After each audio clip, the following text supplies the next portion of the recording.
Sosialan lihat. Buku ini berjudul Watatita. Saya tidak tahu apa artinya.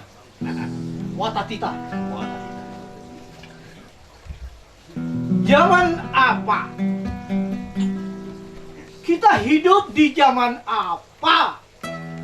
Kenapa kian banyak orang dapat menumpuk kekayaan jauh melebihi kemampuannya menghitung dan menghabiskannya? Kita hidup di zaman apa? Kenapa kian banyak orang yang menumpuk omongannya jauh melebihi kemampuannya melunaskan dengan tindakan? Kita hidup di zaman apa? Kenapa kian banyak orang kuasa menumpuk kekuatan dan kekuasaan jauh melebihi kebutuhannya untuk menutup kelemahan dan ketergantungannya?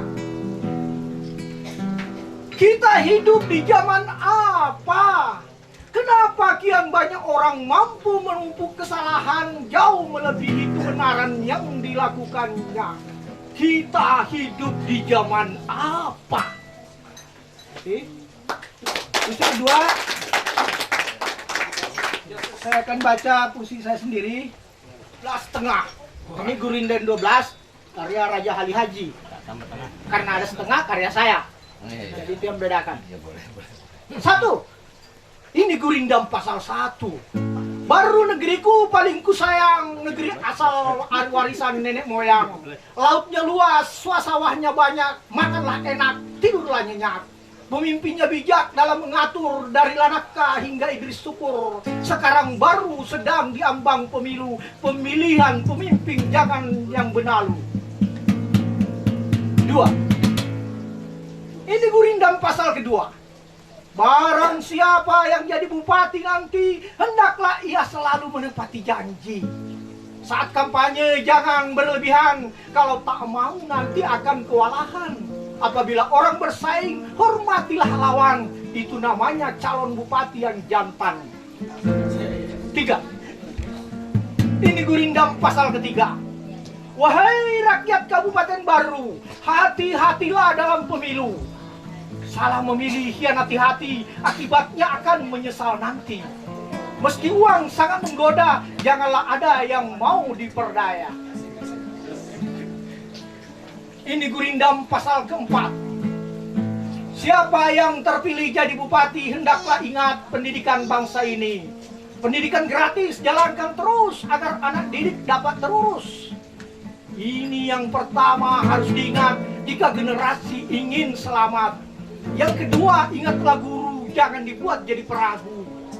Yang ketiga, masyarakat miskin di pedesaan, bagaimana mereka bisa dapat dientaskan. 5. Ini Gurindam pasal kelima. Jika pergi kampanye ke pelosok desa, lihat-lihat juga jalanan rusak di sana. Kalau jalanan tak bisa berteriak, paling tidak menginspirasi untuk bertindak. Siapa yang ingin terpilih menjadi bupati, eloklah jadikan jalanan sebagai janji. Sebab jalanan selalu jadi anak kunci untuk membuka segala macam isolasi. 6. Ini Gurindam pasal ke-6. Benar baru negeriku setelah sejahtera di bawah pimpinan orang bijaksana. Ada kaya, ada miskin, sudah sewajarnya. Hukum keseimbangan dunia namanya. Yang kaya bijaksana dan banyak bersedekah, yang miskin menerima apa adanya, itulah nafkah. Kaya dan miskin bukanlah ukuran sejahtera, karena kebutuhan tak pernah ada batasnya. Ini Gurindam pasal ke-7. Kita tidak tahu bertukar-tukar tidak ini. Kalau ingin menjadi abadi, kalau ingin menjadi abdi, perbaikilah karakter pribadi. Kalau ingin menjadi makmur, peliharalah kehidupan yang jujur. Kalau ingin mendapatkan kepercayaan, jangan kecewakan segala harapan. Kalau ingin kekuatan yang tiada banding, kata dan perbuatan haruslah bersanding. Kalau ingin menjaga tradisi, jangan pernah melakukan korupsi. 8. Ini Gurindam pasal ke-8. Siapa yang suka mendengar janji bohong, niscaya tak akan ada yang mau menolong. Sepotong kalimat yang teruji lebih penting dari 1000 janji. 9. Ini Gurindam pasal ke-9. Negeriku baru, negeri sejahtera, rakyatnya tak ada yang sengsara. Lautnya luas, sawahnya banyak, makanlah enak, tidurlah nyenyak. Tiap kecamatan ada swalayan dan pasar, untuk belanja tak perlu ke kota Makassar. Para pemimpinnya berani dan jujur, dari Lanaka hingga Idris Syukur. 10. Ini Gurindam pasal ke-10. Negeriku baru sudah 55 tahun usianya, ibarat lelaki sudah di puncak kekuatannya. Penduduknya 83.466 jiwa, 8 tahun silam. Konon pada tahun 2020 akan meningkat tajam. Ramalan IPN-nya akan meningkat drastis, tanda masyarakatnya semakin berkualitas. 11. Ini Gurindam pasal ke-11. Kalau rakyat sudah makmur, tanah pun akan menjadi subur. Para pemimpin harus bersyukur, yang ada yang menjadi jangan ada yang menjadi takabur. Hendaklah kita mengingat yang kuasa sebagai tempat mengendalikan rasa. 12. Ini Gurindam pasal ke-12. Negeriku baru, negeri aman dalam segala situasi. Tak ada gali, tak ada garong, dan perampok berdasi. Pejabatnya jujur, pembangunannya lancar. Kalaupun ada korupsi, itu dianggap wajar. Karena setiap ada yang basah dan berair di dalamnya, pastilah ada yang menyelam dan minum sedikit airnya. 12. Nah itu, ini yang setengah. Ini Gurindam pasal ke-12 setengah. Tak ada pesan untuk mereka yang jadi bupati, kecuali jangan tambah lagi nama daftar bupati korupsi. Terima kasih. Wassalamualaikum warahmatullahi wabarakatuh.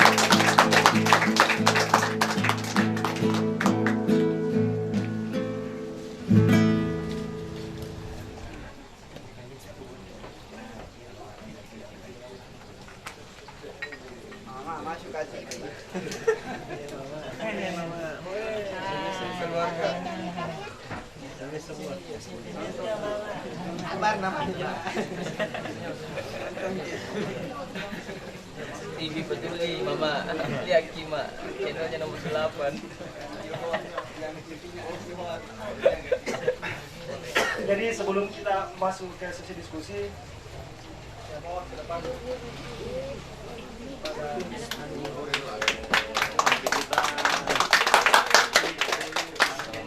mohon maaf, namanya juga tadi acaranya bebas, jadi saya berani ambil acara di luar schedule. Saya memanfaatkan kebetulan ada teman dari yang baru saja mengeluarkan juga bukunya, ingin menyumbangkan satu buku buat koleksi di sini Komunitas IKRA. untuk komunitas IKRA. Mudah-mudahan nanti isinya bisa menginspirasi kita semua, karena buku Adinda ini ditulis dari kisah-kisah para kisah nyata, kisah di lapangan dari target-target Kurir Langit, karena ini bukunya Kurir Langit. Target-target dari Kurir Langit, para kurirnya juga yang kadang tidak diekspos di luar, ternyata beliau bisa dapatkan ceritanya dari para kurir yang selama ini tidak pernah ada di Facebook. Ya, Umi, beberapa teman yang agak asing dengan Kurir Langit, bukan kurir ngantar ini ya, karena kurir yang di sini kurir yang tidak digaji. Jadi saya kok begini ya. Saya, Umi, ada Ulan, ada beberapa teman juga. Kebetulan adalah dari saya sebenarnya banyak. Kalau sudah masuk di sini sudah banyak label ini. Untuk saat ini saya dari Kurir Langit. Umi baru saja mengeluarkan satu buku yang dia tulis, diberi judul apa? Cari Cinta di Jalan Allah. Ya. Nanti mengenai Angkat lagi. Ya, angkat. ya. Silakan diabadikan ya. Iya. Ada Bang? Ya. Atau sama apa, Bang?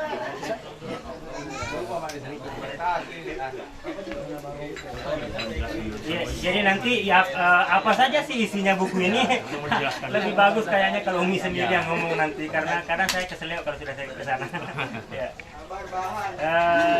Diserahkan dulu atau? Oh ya, diserahkan dulu ya.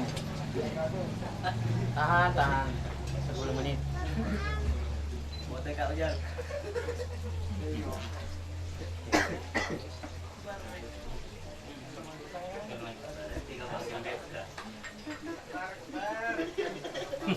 Iya. Jadi isinya Umi bisa sampaikan, jelaskan sedikit.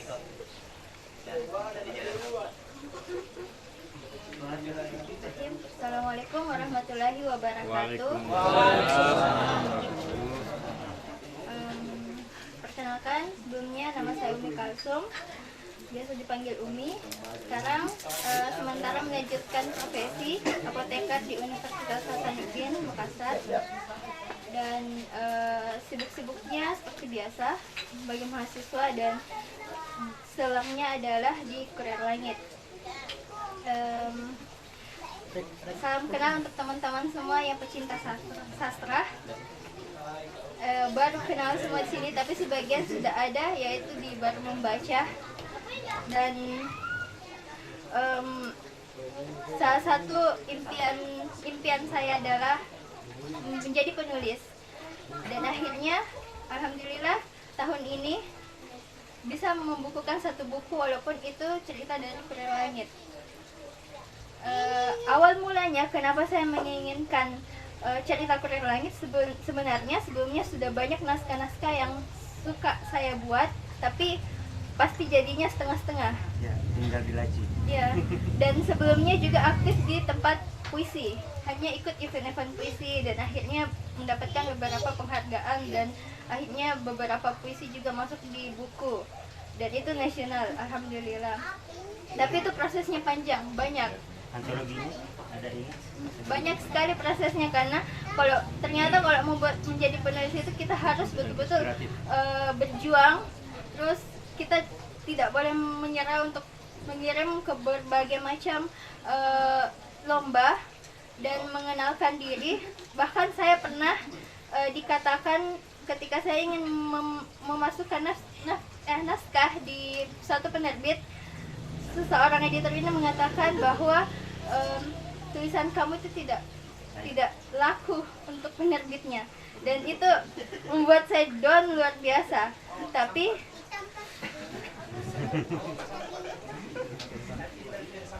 Baru sampelnya. Siap. Tapi saya belajar dari beberapa penulis terkenal, seperti anggap saja di Indonesia yang saya suka adalah Hendra Hirata, dan di sastra Islam saya suka Habibur Rahman. Bagaimana mereka berjuang untuk menulis, dan akhirnya saya juga berusaha untuk tidak menyerah.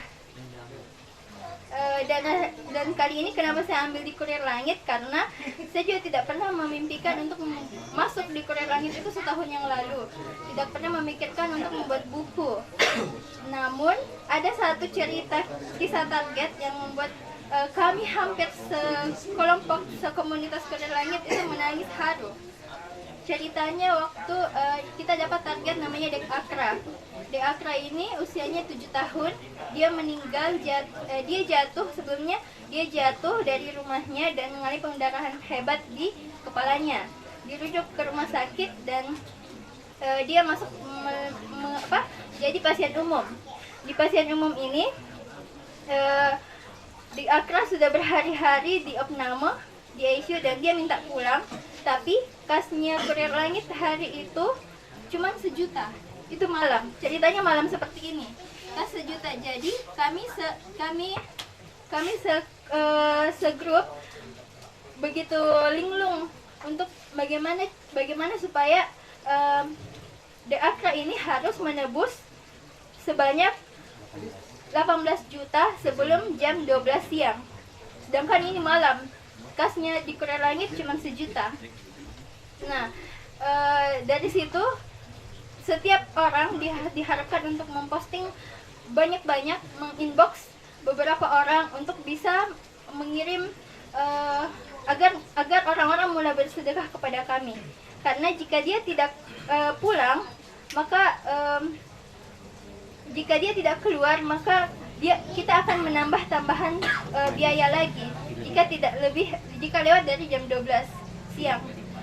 Nah, dari situ besoknya kita sudah mulai gencar, komandan kami yang biasa kami panggil Kak Syahid mengatakan jangan lupa untuk banyak berdoa, duha untuk doakan di akra, dan kita betul-betul tawakal ikhtiar banyak berdoa hari itu.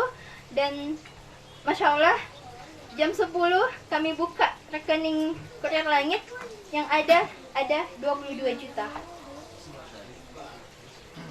Dan Masya Allah di situ ini jam 10, masih jam 10. Jadi jam 12 alhamdulillah kita bisa membayar 18 juta itu. Itu pun dari pihak Wahidin waktu itu mengurangi jatahnya sampai 14 juta.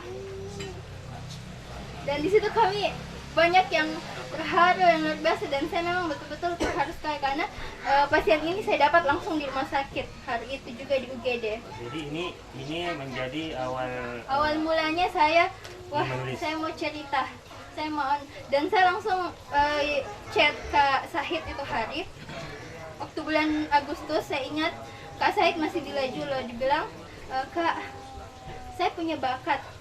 Saya memang tidak terlalu kuat untuk sedekah, tapi saya mau punya bakat, yaitu menulis, dan saya ingin menyedekahkan bakat itu untuk menulis di Kurir Langit. Jadi inilah bukunya, dan saya katakan itu hari prosesnya juga sangat susah karena bagaimana bisa menemukan beberapa target yang awalnya, yang hari ini target di Kurir Langit itu ada 600 orang. Dan bagaimana 3 tahun yang lalu untuk menemukan target pertama, kedua, dan ketiga.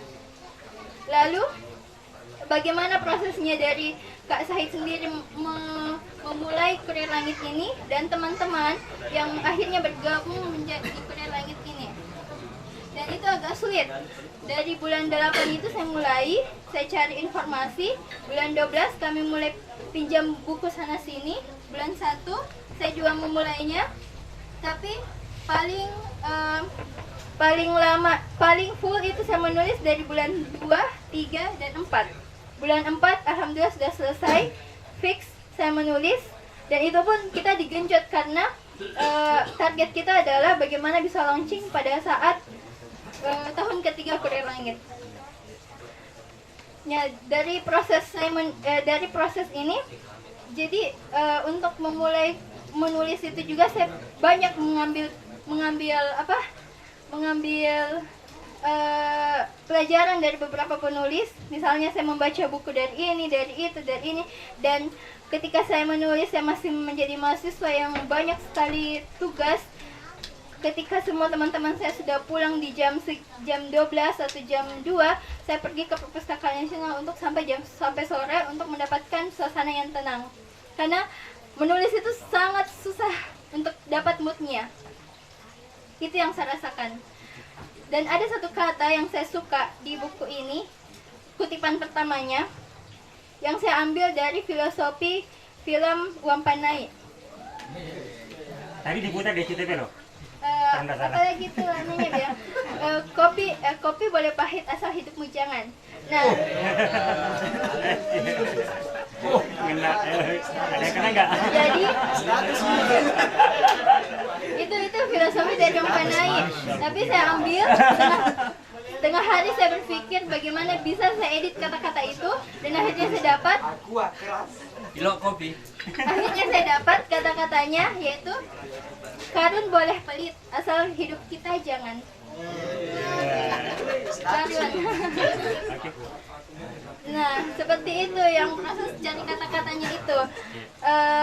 Terus kita mulai lagi dari jadi saya mulai pertama adalah mengenalkan tentang sedekah. Bab awalnya itu tentang sedekah. Jadi orang tahu dulu Kurir Langit itu kita fokusnya ke sedekah. Yang kedua adalah perjalanan awalnya. Yang ketiga adalah program-programnya, kenapa kita mau adakan ini, dan yang keempat itu cerita-cerita target. Dan sangat menyentuh sekali cerita-cerita target ini, karena yang dari nenek-nenek yang mempunyai cucu yang dipacung selama 7 tahun. Pasung ya. Dipasung. Ya, jangan dipancung. Dipasung selama 7 tahun dan itu baru didapat pertama kali, itu ada gerakan pertama. Lalu selanjutnya lanjut sampai beberapa target. Lalu yang ke bab selanjutnya adalah tentang cerita para kurir. Ini anggota kami. Jadi ceritanya para kurir ini, saya minta kepada setiap teman-teman yang ada di grup yang anggota Kurir Langit untuk mengirimkan ceritanya dari awal mulai ia sebelum masuk di Kurir Langit dan ketika ia di Kurir Langit dan bagaimana saat ini kehidupannya. Dan rata-rata mereka memulai hidupnya dari yang benar-benar bisa dibilang jahilianya.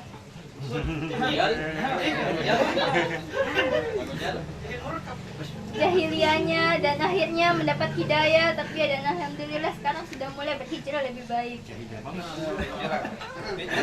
Selengkapnya nanti baca bukunya. Lalu selanjutnya adalah testimoni beberapa orang-orang yang peduli dengan Kurir Langit. Intinya semua tentang Kurir Langit, dan insya Allah untuk saya karena ini ada cerita Kurir Langit, untuk saya ingin semoga dapat buku, ingin buat buku lagi, tidak berhenti dari 1 saja, tapi berusaha untuk 2 dan 3. Ayo kita support. Supaya ada juga dari baru. Oh ya, ternyata ada. Insya Allah. Ada penulis wanita dari baru ternyata ya. Itu saja dari saya. Terima kasih atas perhatiannya. Assalamualaikum warahmatullahi Terima kasih. Kita aplaus sekali lagi untuk Kurir Langit. Setahu saya Kurir Langit itu adalah sebuah lembaga nirlaba dan bukan sebuah karya imajinatif. Ia adalah karya nyata. Jadi apa yang tertulis dalam buku ini adalah kisah-kisah nyata, bukan kisah-kisah imajinatif, kisah-kisah sastra bukan, tetapi ini adalah kisah nyata dari perjalanan anggota-anggota dari Kurir Langit. Kita aplaus karena Kurir Langit memang nyata. Itu adalah satu lembaga yang menghimpun sedekah, kemudian disedekahkan kepada para fakir miskin, orang yang membutuhkan. Dan setahu saya, kalau tidak salah sekarang ini Kurir Langit sudah memiliki ambulans gratis. Dua ya? Iya. Dan sedang membangun sebuah masjid ya? Masjid sedang Itu yang saya tahu, karena saya orang di luar dari Kurir Langit, hanya meneropong saja ke dalam, melihat inilah kegiatan Kurir Langit. Dan saya sangat tertarik, mungkin satu waktu saya berminat untuk jadi salah satu anggota dari Kurir Langit. Terima kasih. Iya, jadi terima kasih Umi. Tunggu dulu. Tanda tangan dulu. Ya biasanya begitu. Jadi sekedar informasi juga, buku ini kami jual bebas dan semua hasil penjualan disedekahkan untuk gerakan Kurir Langit. Ya, jadi Umi dalam hal ini menyedekahkan semua royalti dari buku ini untuk pergerakan Kurir Langit. Ya, jadi kurir kami adalah kurir yang mengumpulkan sedekah, kemudian menyalurkan kepada yang membutuhkan tanpa kami dibayar sepeser pun. Ya, bahkan uang bensin sendiri, beli sendiri. Ambulans yang Pak Badar sampaikan tadi, 2 gratis untuk warawiri, bukan hanya di Kabupaten Baru, bahkan sudah sampai di Palu. Ya, jadi mudah-mudahan apa yang disampaikan Umi, apa yang ada di dalam bukunya Umi nanti bisa jadi inspirasi buat kita semua. Terima kasih Umi. Assalamualaikum warahmatullahi wabarakatuh. Tidak pernah saja nih. Ya sih, karena ada musik lagi. Ya mungkin dari Kandi satu, penanya kedua. Kan untuk bapak-bapak yang di atas. Jahat sekali kau. Jahat sekali. Tapi sepakat kan tadi yang pertama, sepakat sekali dari Pak Pri tadi mengatakan bahwasanya untuk lolosnya satu tulisan ternyata itu ada satu hal yang mesti tidak boleh dilupakan, itu adalah relasi gitu ya. Kawanan gitu, kesetia kawanan, persahabatan gitu. Dan saya akhirnya baru mengetahui ternyata selama ini tulisan saya tidak lolos di Trijak karena saya tidak bertemu dengan Juri.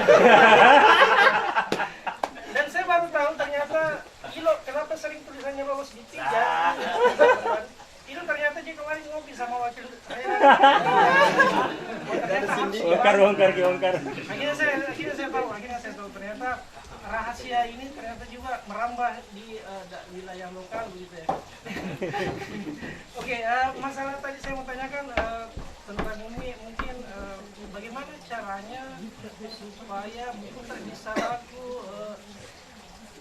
ya setidaknya dia bisa jadi calon bestseller begitu ya, atau bestseller lah misalnya. Oke, mungkin itu saja dari saya Kak Kanggur. Terima kasih. Assalamualaikum warahmatullahi wabarakatuh. Jawabannya saya tidak tahu karena buku juga belum bestseller. Tapi belajar dari beberapa penulis mungkin promosinya. Berarti nanti minta tolong dipromosiin dong. Iya. Kepala Madar Promosinya gitu kan. dulu. Iya kan teman-teman di Pare nanti kita bantu promosi. Oh ya, kalau masih ditolak tulisan tak nanti siapa tahu bisa disampan karena sementara ini sampan juga. Saya juga pernah ditolak di pijat. Apa yang tolak kita? Ternyata kita sama. Oh iya iya. Ya berarti bisa satu sampan ini kalau sama-sama. Saya pernah kirim cerpen puisi tapi tidak ada yang masuk. Oh, Curhat gini. belajar kisah mah lo tetap paham. Jadi harus bermuatan lagi loh di. Tanyakan ke setiap penulis yang mungkin saya temui kemarin. Sempat saya tanyakan ke beberapa penulis lain juga. Ini mungkin pertanyaan pertama kepada ketiga penulis mungkin yang keempat juga. Menurut tak tulisan yang bagus itu tulisan yang seperti apa? Terus yang kedua mungkin saya agak saya mungkin mau menyimpulkan dan mungkin bisa membuka umpan balik untuk tadi beberapa hal-hal yang didiskusikan. Yang pertama saya sepakat yang kalau misalnya memang perlu juga tidak bisa disangkal dunia kepenulisan yang hampir tiap detik mungkin ada penulis baru lahir tuh. Bahkan orang sekelas Faisal Odang saya kemarin yang jadi tulisan cerpennya jadi judul buku untuk kumpulan cerpen Kompas, ternyata waktu nulis Puya ke Puya ditolak sama Gramedia. Nanti setelah lewat Lela Uskulwani baru bisa diterbitkan sama Gramedia. Ternyata hal seperti itu memang perlu karena kan redaksi juga memang nerima sehari ada beberapa tulisan, jadi memang perlu juga hubungan kedekatan yang seperti itu. Yang kedua, saya melihat karena ini kan penulis-penulis yang tadi dimunculkan yang 3 orang tadi itu dari generasi yang jauh sekali berbeda dengan generasiku. Saya mungkin generasi sama Faisal sama Ibe, dan satu perbedaan besar adalah generasi kami diberikan satu keuntungan. Maksudnya kami tumbuh di tengah-tengah kondisi yang memang untuk nyari referensi itu gampang sekali. Tapi itu juga jadi satu senjata mungkin jadi senjata makan tuan karena kondisi yang menguntungkan itu justru membuat kami agak kurang telaten, mungkin kurang komitmen. Berbeda mungkin dengan penulis-penulis lama yang kayak Muhyiddin, kayak Pak Badurdin tadi yang saya lihat tadi kayak kumpul clipping seperti ini, setelaten ini. Dan itu sih kupikir satu perbedaan besar, garis perbedaan besar antara dua generasi ini. Mungkin satu karena mereka dibesarkan dengan tekanan sehingga kualitasnya juga mungkin lebih dari generasi yang sekarang. Nah mungkin itu sih kalau dari saya. Selebihnya mungkin bisa nanti lagi siapa tahu masih ada tanggapan selanjutnya. Sekian. Bagaimana karakteristik tulisan